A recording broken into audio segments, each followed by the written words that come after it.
Hey guys, in this video we're going to take a look at how you can enable or disable camera grid lines on the Samsung Galaxy S22 series. First, let's go back to your home screen by tapping on the home button at the bottom of the screen. And on the home screen, open up the camera app. Next, we're going to tap on the settings button at the top. Then we go down and tap on grid lines.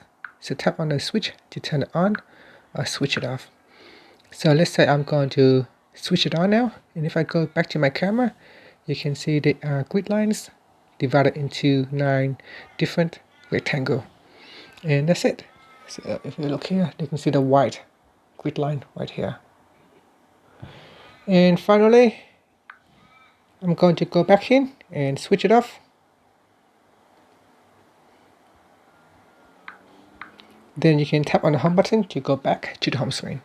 Thank you for watching this video. Please subscribe to my channel for more videos.